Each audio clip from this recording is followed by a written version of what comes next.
صراحة مو رخيصة لأنه كله ديزاين قبل وماتيريال، والباقي هيك شغلات صغار.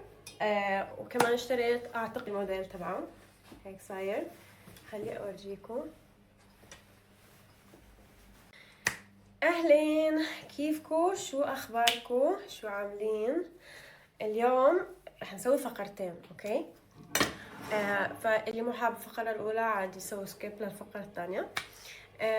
الفقرة الأولى رح أسوي لكم هول، فينتج هول، أوكي؟ ولا مرة مسوين فينتج هول. يعني رح أورجيكم شغلات فينتج اشتريتها اليوم. والفقرة الثانية غير تماما، غير شي تماما. الفقرة الثانية رح أورجيكم شو رح سميه تريتمنت للشعر، أوكي؟ تريتمنت ما حدا بيعرف عنه ومو إعلان، هاي وعد مو إعلان، أوكي؟ هذا سر المهنة، بس رح أعطيكم إياه اليوم، أوكي؟ هو هاد ماسك للشعر اللي تعبان، الشعر يلي مصبوغ كتير، الشعر يلي مستعملين كتير حرارة عليه، الشعر يلي مخربيه، الكيرلي، أوكي؟ فللبنات اللي شعرهم أصلا كيرلي والكيرلز مختفين من التعب الدامج اللي سويتوه لشعركم. اذا حابين ترجعون الكيرلز تبعكم، ما بعرف الكيرلز شو اسمها بالعربي، بس الكيرلز تعرفوا، اذا حابين ترجعوا الكيرلز لشعركم زي ما كانت وانتم اطفال، انا عندي الحل، اوكي؟ لانه انا مثلكم شعري كيرلي ومخربيته بالصبغات والحنه وكل شيء، كل ما اتحمم بستخدم الشسوار عليه، تخيلوا. فبطل عندي كيرلز، بس هاي التريتمنت كل ما يخرب شعري برجع احطه وشعري يرجع مثل الاول، اوكي؟ بس هذا التريتمنت ما حدا بيعرف فيه، مو مشهور ابدا، بس المشاهير يستخدموه، اوكي؟ فرح اورجيكم اياه ورح اورجيكم كيف تستخدموه والفرق بين شعري قبل وبعد. فللي حاب التريتمنت بورجيكم بعدين. anyways هلا تفتحوا سر المهنة واشوف على التيك توك بعدين منزلين. anyways هلا خلينا نبدي الهول. انا ولا مرة حكيت لكم، بس انا بموت بالشغلات الفينتج. ف دايما صار لي فترة الصراحة، صار لي كم شهر مو رايحة، بس دايما انا وحماتي بنروح فينتج شوبينج، اوكي؟ بنلقى شغلات فينتج ما تنباع بالمحلات العادية، ونروح نشتريهن. شغلات ما بيصنعوها هالزمن. انا كتير بحب هاي الشغلات. فاليوم اشتريت كتير، اوكي؟ حتى نص الغراض لساتهم بسيارة احمد، وهو بالشغل مع الاسف، فنص الشغلات ما رح تشوفوهن، بس اللي عنا هون بكفوا. وين نبدي؟ خلينا نبدي I don't know والله الصراحة. اوكي خلينا نبدي بالملابس. اول شي خلي اورجيكم هذا الدرس. It's so nice، اوكي؟ كتير قديم الموديل تبعه، هيك صاير. خلي اورجيكم. ما بتلاقوا هيك ديزاينات اليوم، اوكي؟ ما في عشي، انا ما بعرف شو، ما في. اوكي انا بحب هيك ستايل. عندي كتير فساتين فينتج انتم ما بتعرفوا عنها. هذا اول شي. ثاني شي دايما تسألوني من وين المريول يلي ألبسه، لأنه عندي كتير أنواع، ودايما بتسألوني من وين، من أي صفحة، بس مع الأسف مو صفحات بشتريهن، كلهن فينتج. هذا أول واحد. هو شو كله ستايل الستينات الخمسينات هيك، اوكي؟ خليني أورجيكم ثاني واحد كمان سو كيوت. لا هيك صاير. هذا ثاني واحد جايز كأنه كرتون ديزني. في هاد كمان ما كنت كتير مقتنعة فيه، بس حمادي حكت لي كتير حلو اشتريته. هيك صاير.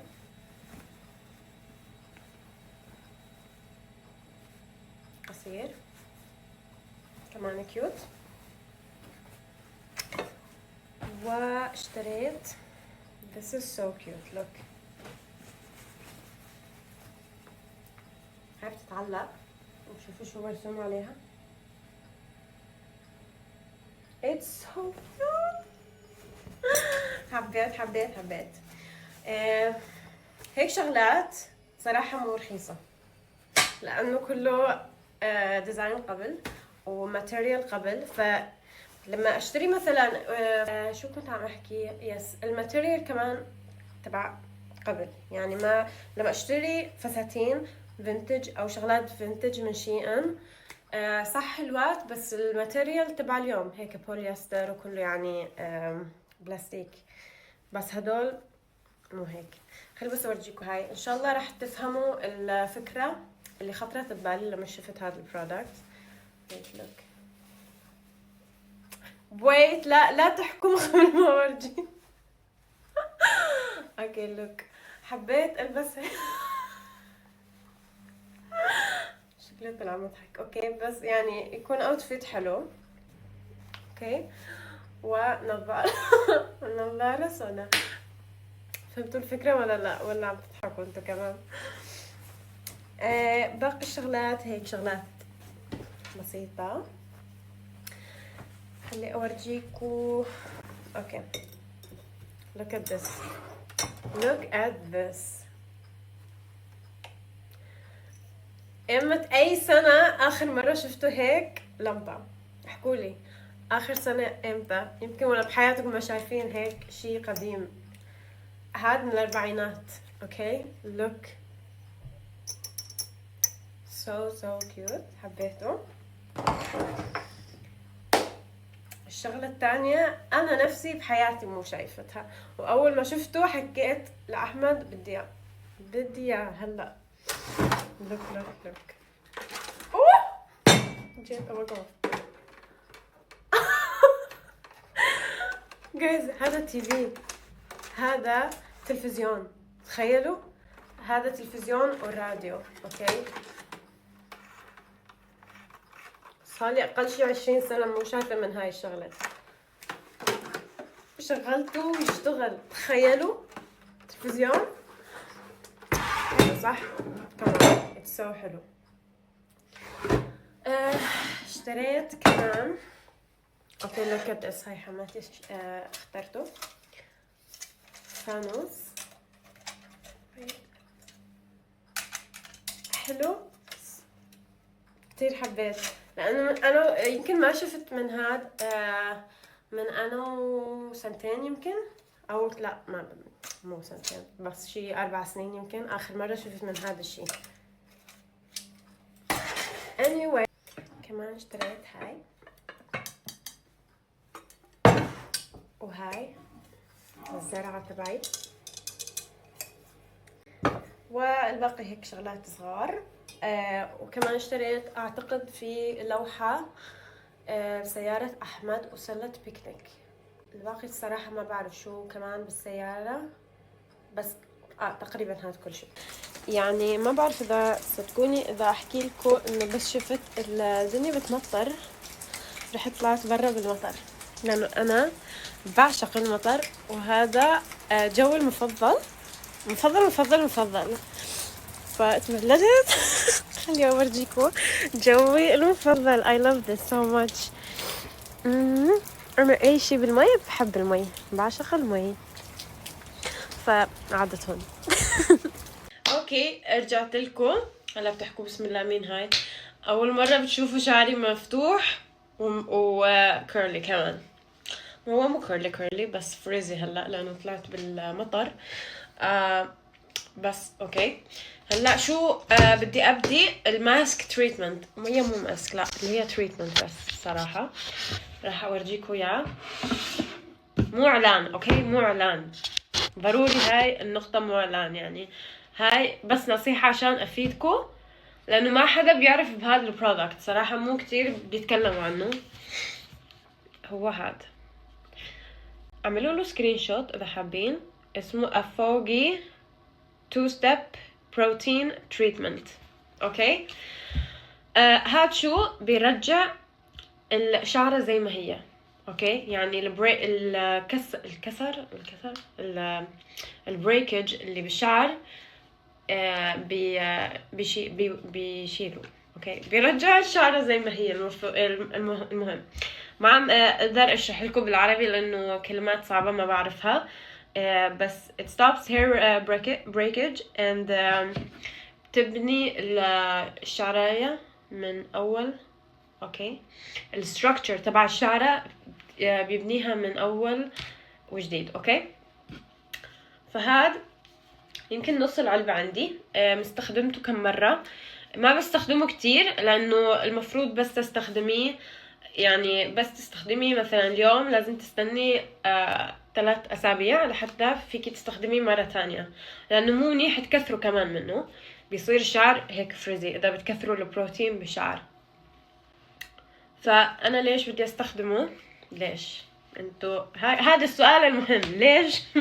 ليش ملك خطر ببالها ترجع الكيرلز تبعها؟ اوكي راح احكي لكم ليش، بس يا ويلكم اذا تروحوا تفتنوا علي وتحكوا له شهاد. اوكي هذا سر بيننا بس ما حدا يعرف بهذا الشيء. بس ناوية اصبغ شعري.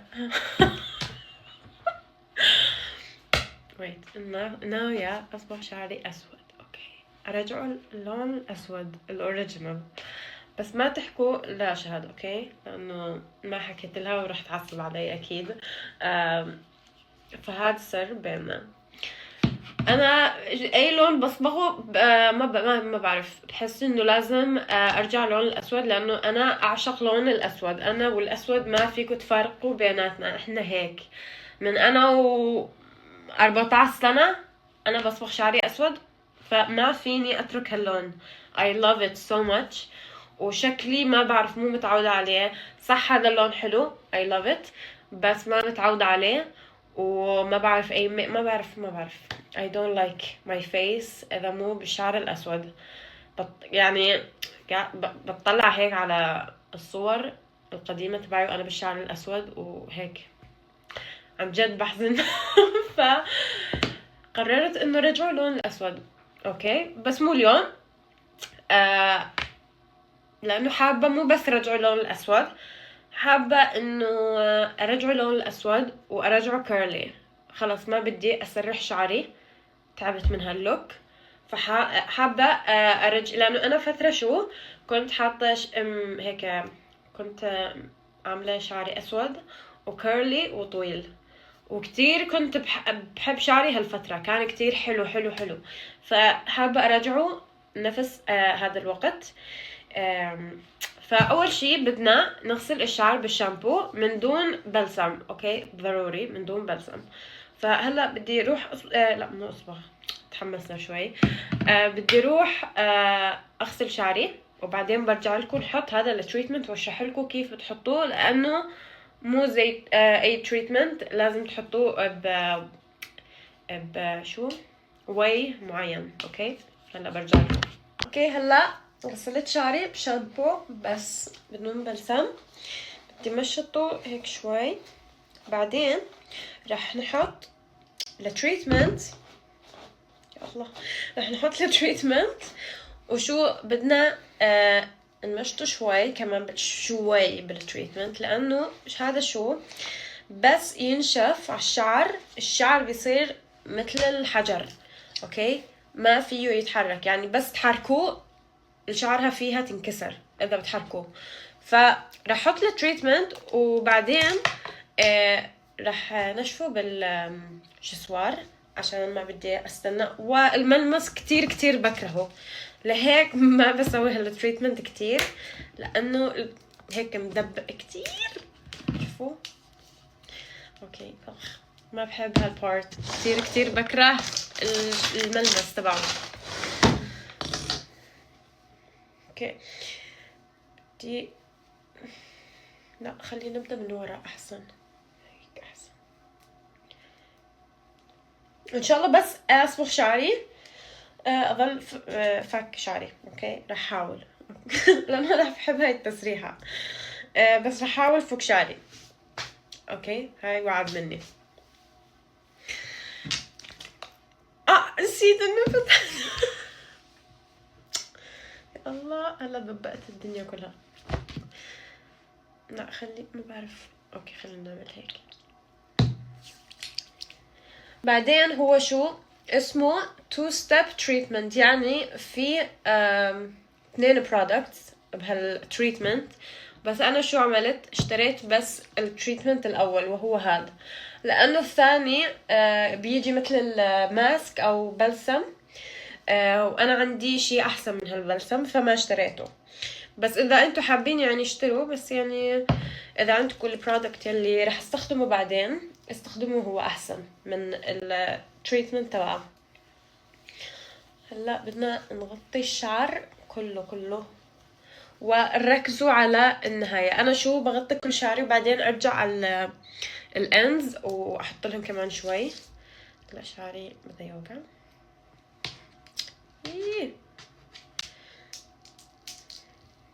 عندي مشكلة، فيكو تساعدوني احلها. الدواء اللي انا عم باخذه الجديد عشان العصب، باي ذا واي كتير مساعدني كتير بالألم، ما عم حس فيه زي أول أيام. بس شو أخده أنا 3 حبات باليوم، وممنوع أخده مع المغنيسيوم.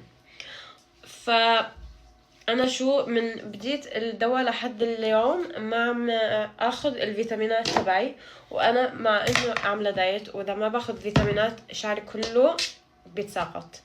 فما بعرف شو بدي اعمل لحتى اخذ الفيتامينات، لانه ضروري انه اخذهن. فما بعرف، كتير حايرة، لانه شعري بيتساقط مثل ما عم تشوفوا، لانه انا عاملة دايت وعم انزل بالوزن بسرعة، فهيك بيوقع شعري. اوكي، عبيت شعري بالتريتمنت ومدبق فهلا شو بدنا ننشفه.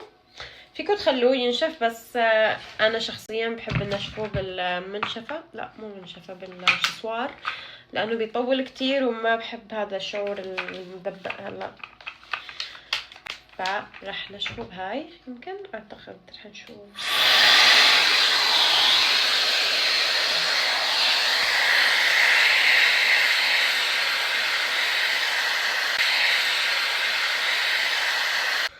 اوكي خلصت، نشفت الشعر، شوفوا كيف صار مثل الحجر، ما فيكم تحركوه.